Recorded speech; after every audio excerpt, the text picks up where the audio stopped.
Welcome back to the Maelstrom, ladies and gentlemen. We have another Warhammer 40k battle report for you today. 2,000 points, Death Guard versus Necrons. Thomas is in today to play a game with us here at the channel. He'll be facing off with the forces of Necrons Dynasty. So we are playing Frontline Warfare today. We have 4 objectives spread around the table, and primary scoring is as normal. 5 points for holding an objective, an additional 5 if you hold 2 or more, and an additional 5 if you hold more than your opponent. The Necrons won the roll and are the defender. They will be on the opposite table edge with the Death Guard coming at them from this side. We will be right back with the armies.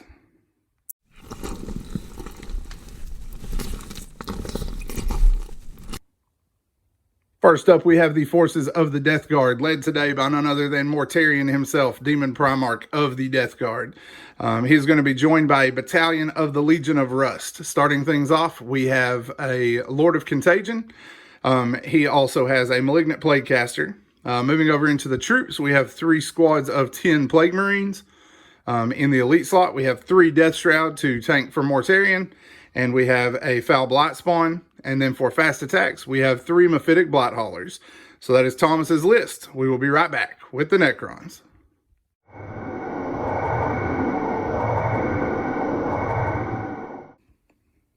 Next up, we have the forces of the Necrons. Today, they are going to be Necrons Dynasty.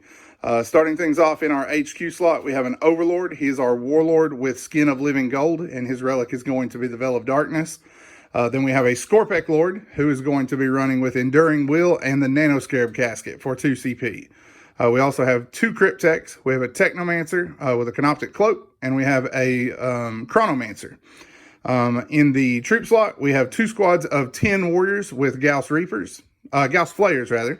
And then we have 1 20-man squad of warriors that is armed with Gauss Reapers.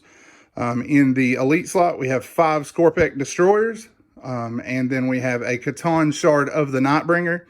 And then in the heavy support slot, we have 3 squads of destroyers, with 1 heavy destroyer with a Gauss Destructor and 2 regular destroyers in each squad. So you have seen the armies and you have seen the table. We will be back as we get stuck into the Maelstrom.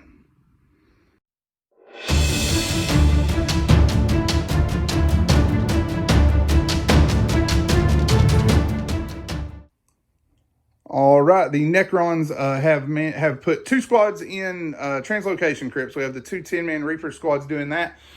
We then have our destroyers spread across the table to give us some fire lanes with the Technomancer down here, along with the Nightbringer up front. Then we have the Scorpek Lord and his destroyers here, the Overlord and the Chronomancer supporting them, and the Reaper Blob. For the Death Guard, they've gone for a refused flank. 1 squad in the middle, 2 squads, the Blight Haulers, and both the Elite character and the Lord of Contagion here. And then Mortarion and his Terminators will be showing up later in the game. So, for first turn, Necrons have a 5, Death Guard have a 2. Necrons will get us started, and then we will be back. Necrons turn 1 is in the books. For this turn, we took Protocol of the Sudden Storm. These guys had no targets over here, so we used the Necrons translocation to bring them over here. The other 2 squads moved into position to fire with the Cryptech hanging to them. The Catan moved forward, and these guys all used their 6-inch automatic translocation to get to grips with the enemy. The Chronomancer did throw the 5+ invulnerable save on the Scorpex. We then used My Will Be Done on these guys, and in a dematerialization moment, they came over here with the Veil of Darkness, fired onto these Marines, and killed 7 of them with their shots. Down here, Time's Arrow killed 1 Marine in cover, and then we got 2 more, right? Yes. 2 more with the Gauss weapons from here. The Gauss Destructor was able to get through the invulnerable save and do 4 wounds to the lead Blight Hauler. So that is it for the Necrons on turn 1. Death Guard response coming up next. All right, so the Death Guard are up to the charge phase. The Mephitic Blight Haulers peeled in this direction and tried to take this guy out because my dumb self put him where he could be targeted this turn. However, I got insanely lucky. 2 of them fired here. 1 fired at the Catan. Catan took his 3 max wounds for the turn.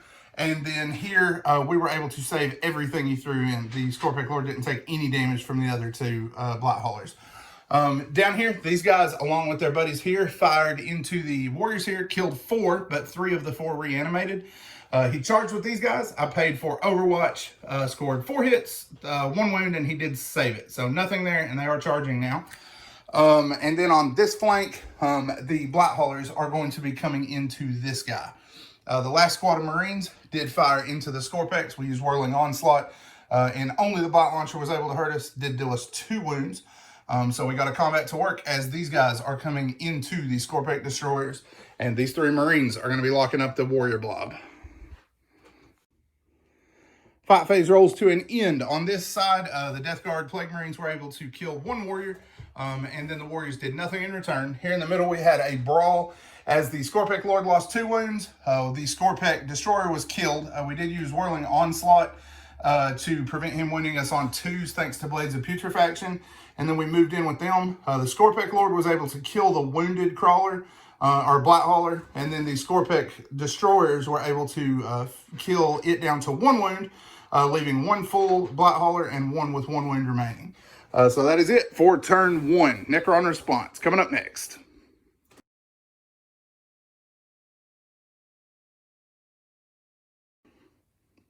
We are up to the charge phase in the Necron turn. For protocols this turn, we are on Protocol of the Undying Legion, since the only thing that was wounded was this guy who has Nanoscarab and was getting both wounds back anyway. We went with reroll 1 die each time we reanimate. So the Lord fell back to where he's within 3 of these guys and within 3 of the objective. The first squad of warriors teleported in here and started repairing teleport homers. These guys teleported in here to give me some electric fence along the edge, and fired here, managed to kill off 3 Plague Marines, and then firepower from the Destroyer Blobs was able to kill the Lord who got stranded out front and all but 1 of the Marines here. The Catan threw Time's Arrow at the Sorcerer, hoping for the 5+, but did not get it. And then he used Gaze of Death to stare down the Lord, but the Lord was apparently scarier because all 3 were 1s, 2s, and 3s. The Catan is now charging here. He did lose 3 wounds on Overwatch, but we're charging into the Flamethrower guy to try to get rid of him. And that's it. We got a few combats to work, and then we will be back. All right, the fight phase has rolled to an end. Warriors down here did nothing and lost 1 of their guys in return, who immediately reanimated. Down here, the Catan squashed the Foul Blight spawn, moved into the Marine, but the Marine decided enough's enough and he headed for the hills. Here in the middle, we destroyed 1 of the Blight Haulers and left the other at 4 wounds. The one decided he'd had enough, paid a CP, and blew himself up. They had done 2 wounds to the Scorpex Destroyers. That finished 1 of them off and did 1 wound to each of my characters. So that is it for Necron turn 2. Death Guard response coming up next. Death Guard turn 2 is up to the charge phase. We got some Terminators teleported in here behind us, and then we have Mortarion coming in his deployment zone, berating his men for not getting into position faster. He cast Putrescent Vitality and Miasma of Pestilence onto the Marines in combat here, and then attempted a charge, but rolled in 8. These guys went into combat with a 9 and are charging here. This is after using Bountiful, Abundant Generosity, rather, to increase the range of their Plague Pistols, which put 2 wounds in 1 of the Destroyers, and they're now charging into combat there. Down here, this guy used Blades of Putrefaction again on the combat, and then Gift of Contagion here, which also reduced my toughness by 1 once more. So that is it for the Death Guard up to combat. We got a couple of combats to work, and then we will be back. All right, fight phase is finished. Marines down here, after all those buffs, choose to do nothing and just stand around and miss. But the Warriors return the favor. They actually did 4 wounds, but the Marines made all of their armor saves. Here in the middle, we killed the Mephitic Blight Hauler before it could swing, and consolidated down with these guys. And then his Terminators did what everybody knew was coming, and the Destroyers are slaughtered off of the objective. So that gives the Death Guard control of 2 objectives, and the Necrons the same as we're starting out into turn 3.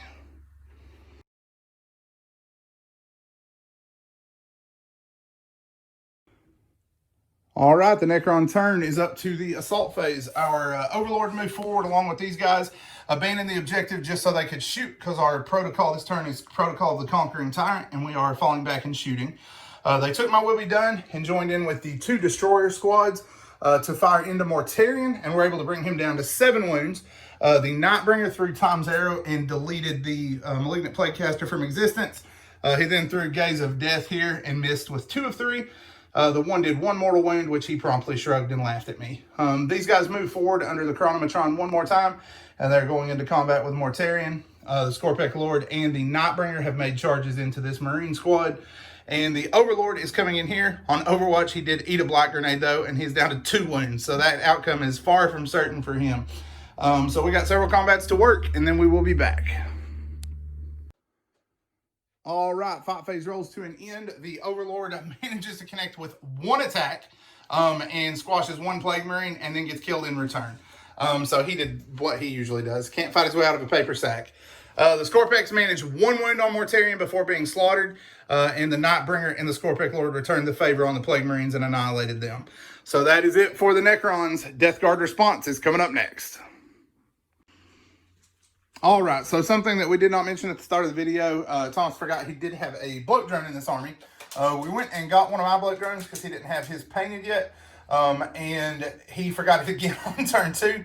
So this turn it showed up, used his command point for this turn. We were both out. He regenerated 1 and used it to do the Abundant Generosity. Fired here, got 3 shots, but still managed to kill 2 and then failed his charge. These Marines advanced here to hold this objective and killed 1 of these guys. The other 2 went down to Plague Wind from Mortarion. Mortarion also cast Miasma of Pestilence on himself, fired his pistol into the Catan, wounded both of the characters. The Scorpek Lord felled his invulnerable, took 2 wounds after the adjustment for whatever it's called, the -1 wound per damage. I cannot remember right now. And then the Catan made his invulnerable save. So Mortarion is going into the Scorpek Lord to crush him, and then that should be it for the turn. So we're going to work that combat, then we will be back.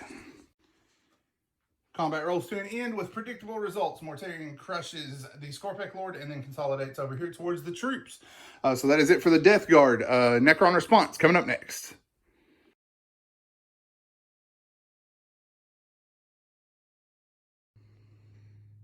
Necron's turn rolls to an end. The destroyers positioned to fire on Mortarion. The Catan moved over, threw Tom's arrow, and deleted a Marine down here. The other was killed off by these warriors. Mortarion then took 1 wound from Gaze of Death.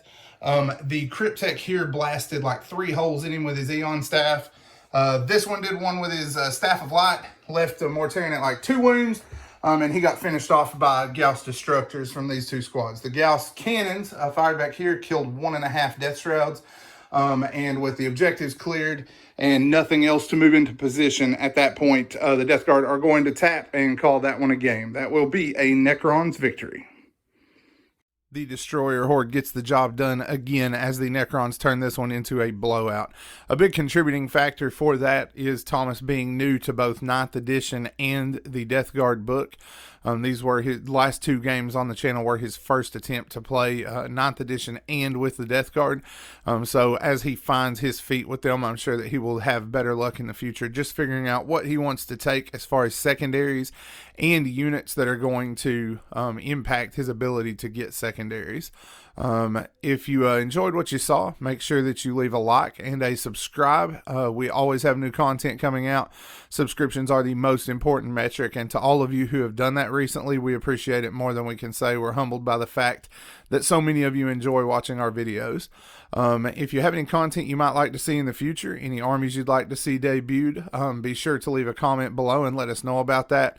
Let us know what your experiences with 9th edition have been so far, with Death Guard and Necrons in particular, but also anything that you might have noticed, picked up, any of the good tidbits that we all have as a community.